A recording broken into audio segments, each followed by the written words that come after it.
tahta. İşitmek zorunda değil Valide. Daruba menjawab dengan tenang. Qasem tidak akan mengetahuinya, Ibu. Biarkan dia berpikir kalau para pangerannya masih hidup. Ketika kita mendapatkan apa yang kita inginkan, maka kita akan berurusan dengannya. Sonra icabına bakarız. Kembali kepada Qasem. Qasem pun bertanya pada Hachi, mengapa Janet keluar malam hari? Hachi menjawab, aku telah bertanya pada Aga. Seseorang membawakan surat padanya dan kita tidak tahu surat dari siapa. Bilmiyoruz.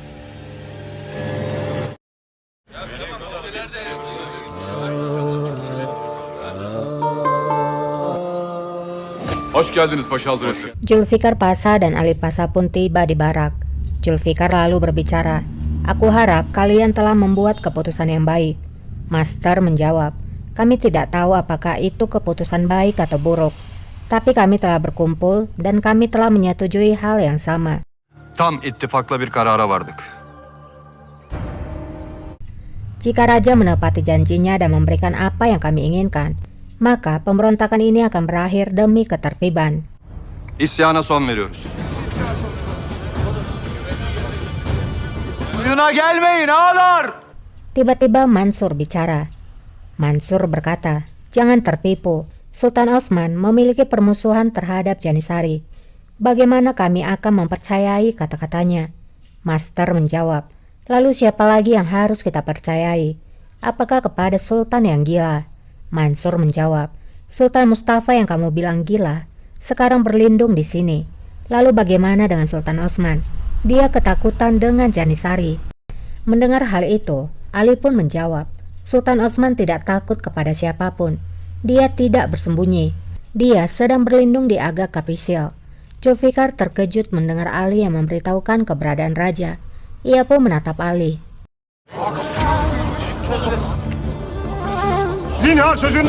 Ali berkata lagi, Raja tidak pernah mengingkari janjinya.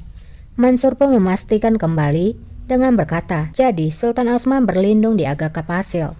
Zulfikar pun akhirnya menjawab, itu memang benar.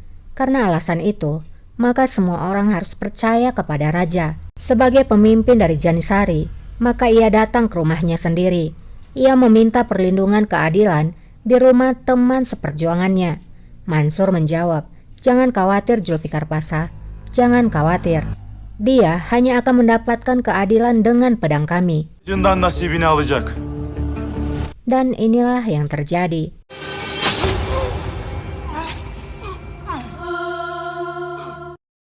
Dengan liciknya, Mansur menusuk dada Ali.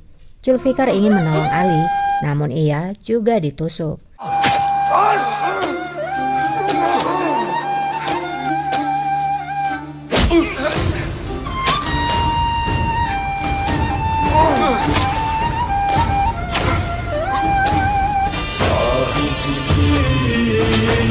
Zulfikar berkali-kali ditusuk oleh komplotan dari Mansur. Sementara para master, mereka dihadang dan jumlah mereka hanya sedikit, sehingga mereka tidak bisa berbuat apapun.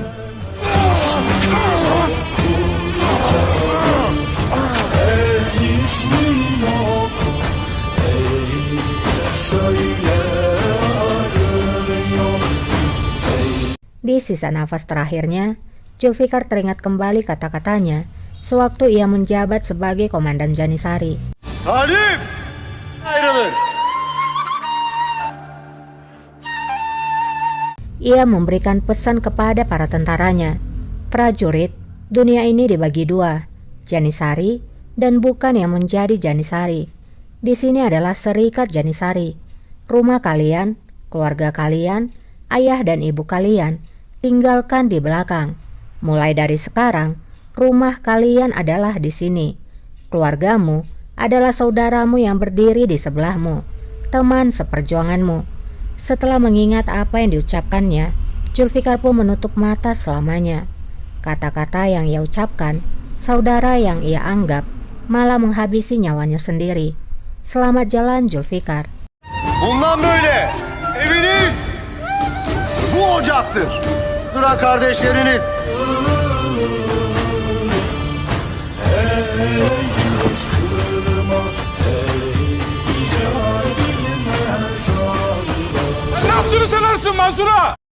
Setelah kematian Zulfikar, Master baru berbicara. Mansur, apa yang telah kamu lakukan? Beraninya kamu membunuh perwakilan dari raja. Ini adalah pengkhianatan. Kamu telah merusak hukum perserikatan. Namun tanpa rasa takut, Mansur menjawab dengan menghunuskan pedangnya. Sultan Osmanlah yang telah merusak hukum. Tentara, ingatlah apa yang dilakukan oleh Sultan Osman. Dia membuat kita bertarung di medan perang dengan kesia-siaan. Seakan itu belum cukup, dia menyiksa kita dengan hukuman yang berat. Sekarang, kita menjadi teman raja, itu hanya karena dia sedang berada dalam kesulitan. Her fırsatta ağır cezalar verip daha evvel aklı neredeydi he? Di mana pikiran kalian? Kita kelompok 65 akan mendukung Sultan Mustafa.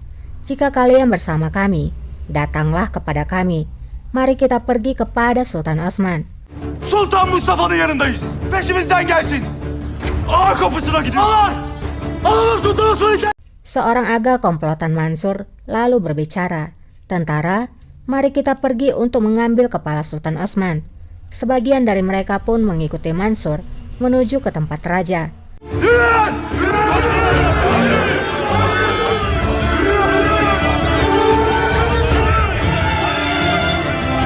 Melihat kemenangan sudah di tangan mereka, Halime berkata, "Zulfikar, dia memberikan tahun-tahunnya di sini, dan dia juga mati di sini." Derubah berkata, "Tidak perlu mengasihaninya, karena mereka tidak pernah mengasihani kita, dan kita tidak perlu mengasihani siapapun. Setelah kita menyingkirkan Osman, tidak ada seorang pun yang akan menghalangi kita lagi."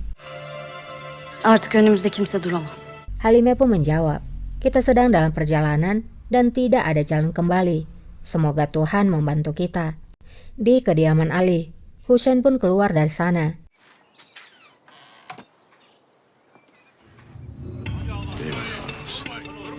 Ia menyadari ada banyak Janitsari yang datang.